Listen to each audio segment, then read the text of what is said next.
나 자신이 어떤 존재인지를 깨닫고 나의 죄를 제대로 인지하고 그 안에서 우리를 정결하게 하시는 하나님의 손길이 있어야 된다는 거예요. 그 만지심이 있어야 된다는 거예요. 이 정결로의 부르심 가운데로 나아가는 사람은 단언하건대, 나아가지 않는 사람은 단언하건대 결단코 사명으로 부르심을 받을 수가 없습니다. 자기가 얼마나 나약한 존재인지, 자기가 얼마나 작은 존재인지, 자기가 얼마나 한계가 명확한 존재인지, 자기가 얼마나 부족한 존재인지, 자기가 얼마나 더럽고 추악한 존재인지 그걸 보지 못한 사람. 그래서 하나님만이 자신을 정결하게 하실 수 있는 분이고 하나님을 거룩하다, 거룩하다, 거룩하다 노래할 수 없는 사람. 그 사람은 하나님의 사명의 부르심 가운데로 나아갈 수가 없어요. 여러분 잘 생각해 보세요.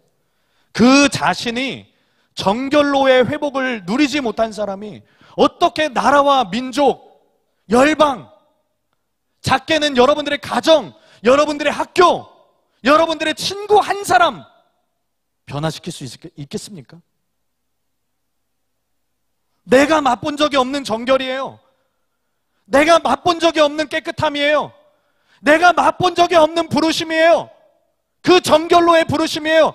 그런데 누구를 깨끗하게 합니까? 그런데 누구를 정결로 이끌 수 있겠습니까? 자기가 경험한 적이 없는데.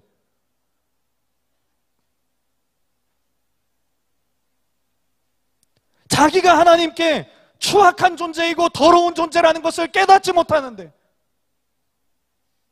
여러분 그 소망, 하나님이 나를 바꾸신 것처럼, 하나님이 나를 변화시키신 것처럼, 하나님이 나를 정결하게 하신 것처럼 하나님이 바꾸시겠구나, 하나님이 저 사람도 변화시키시겠구나, 저 소망 없어 보이는 저 사람도 하나님이 바꾸시겠구나, 나를 바꾸셨다면 하나님이 그 일을 하실 수 있겠구나, 나를 바꾸셨다면 하나님이 이 열방, 이 나라, 이 민족을 바꾸실 수 있겠구나.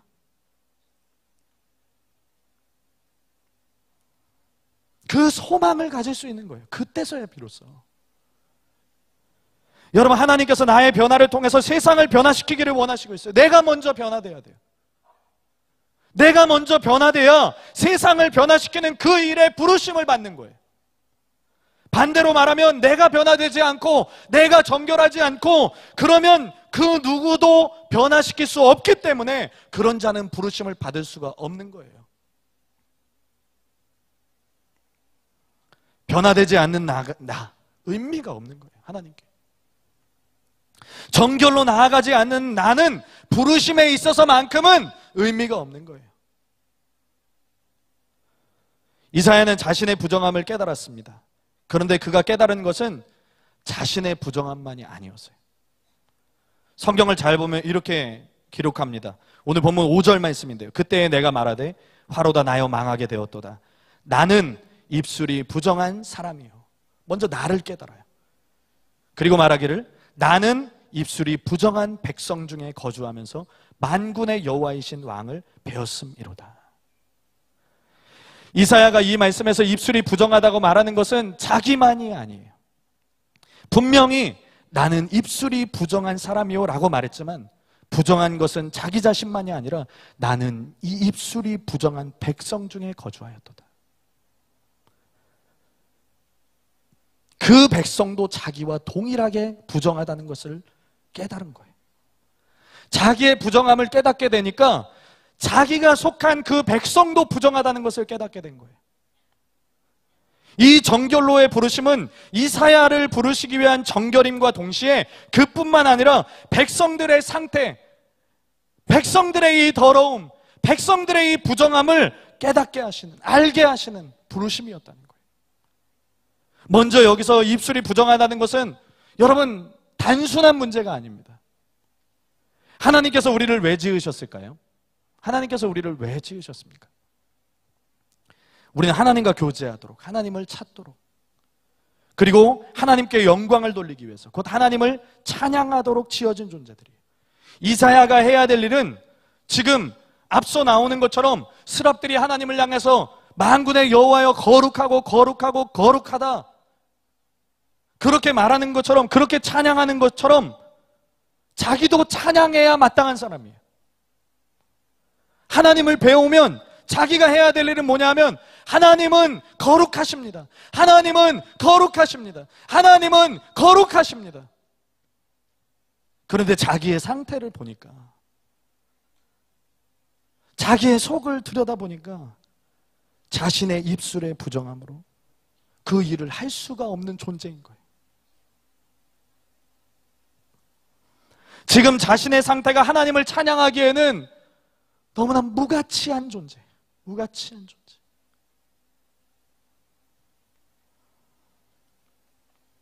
그런데 하나님의 선택받은 민족이라는 이 유다, 하나님의 선민이에요. 하나님이 선택하셨다는 백성들이에요. 그런데 그들의 상태가 자기하고 똑같은 거예요. 유다라는 이름의 뜻이 뭔지 아세요? 찬양이에요. 찬양. 하나님을 찬양하는 백성이었어요. 하나님을 노래해야 되는, 하나님을 높여드려야 되는 백성이었어요. 그런데 그들이 하나님을 찬양할 수 없는 존재가 된 거예요. 그래서 멸망당할 수밖에 없는 그런 존재들이 된 거예요. 그런데 하나님께서 스랍 천사들을 통해서 이사야의 입술을 정결하게 하십니다. 그를 정결로 이끄세요. 그를 정결하도록 변화시켜 주셨어요. 하나님을 찬양하기에 합당한 자로, 선지자로서 하나님의 이름을 전파하기에, 영광을 돌리기에 합당한 자로 그를 바꿔놓으셨어요. 자기가 변화되는 것을 이사야가 먼저 체험한 거예요. 그렇게 되니까 자기와 동일한 부정 가운데 있는, 그 부정함을 가지고 있는 이 부정한 유다 백성들에 대한 희망이 생기기 시작하는 거예요. 기대가 생기기 시작하는 거예요. 백성들의 회복, 백성들의 정결, 백성들의 부흥에 대한 희망, 기대감, 근거가 무엇이었습니까? 자기가 먼저 정결하게 된 거였어요. 자기가 먼저 회복된 것이었어요. 자신에게 먼저 하나님이 부흥을 주셨다는 것이었어요. 그것이 이사야가 선지자로서 부르심을 받는 데 있어서 이 적극적인 자세를 취하도록 한 거예요. 죄를 용서받은 자신의 경험이 그의 백성 모두에게 실현될 수 있기를 기대하면서, 희망하면서 망설임 없이 자신을 보내달라고, 자신을 써달라고 말할 수 있는 거예요. 여러분, 목숨을 걸고 하나님의 부르심 가운데 거하는 것이 쉬운 일이 아니에요. 그런데 이사야에게는 두려움보다 기대감이 있습니다. 절망보다 희망을 보았습니다. 무엇 때문입니까? 이사야 자신이 자기의 죄를 인지하고 희망이 없던 자신이 하나님의 정결케 하심으로 희망이 생긴 것처럼 이 백성도, 이 유다도, 이 희망 없는, 이 멸망당할 수밖에 없는 이 유다도 희망이 있다. 희망이 있다. 가능성이 있다. 여러분, 실제로 우리가 보지는 않았지만 9절 말씀 이하에 보면 절망의 메시지가 나와요. 절망의 메시지. 정말 절망. 너희는 멸망당할 것이다. 이 백성은 멸망당할 수밖에 없다. 그런데 이 6장의 13절에서 하나님께서 뭐라고 말씀하시지 않으세요? 그러나 상수리나무가 잘려나간 같이, 밤나무가 잘려나간 같이 이 나라가 다 잘려나가겠지만 거기에 남은 구루터기가 있다. 남은 구루터기가 있다.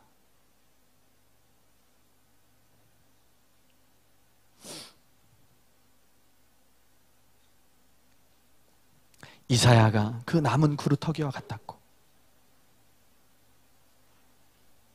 그 백성 가운데 실제로 남유다가 멸망당해요. 바벨론이라고 하는 나라에게 멸망당해서 그 포로로 끌려가는, 그래서 인간 같지 않은 대우를 받고 하나님을 믿는 백성이라는 그 색깔을 다 빼려고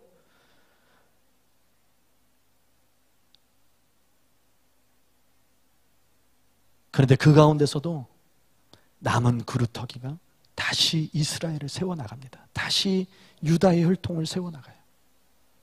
거기에서도 변질되지 않은 사람들, 거기에서도 바뀌지 않은 사람들, 거기에서도 세상에 물들지 않은 사람들, 거기에서도 세상과 바벨론과 같이 되어지지 않은 사람들, 마치 다니엘과 같은, 마치 사드락과 메삭과 아벳느고 같은.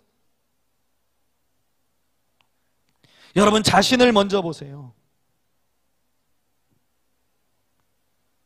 이 부족하고 연약한 우리를 바꾸시는 주님께서 능히 이 땅을 변화시키실 수 있습니다. 우리가 변화되어야만 세상을 변화시킬 수 있는 힘이 생겨나는 거예요. 여러분들이 오늘 정말 바뀌어야만, 이전의 삶이 없는 것처럼, 이전의 삶이 없었던 것처럼 그렇게 여러분 자신이 변해야만 이 세상을 진짜 바꿀 수 있는 거예요.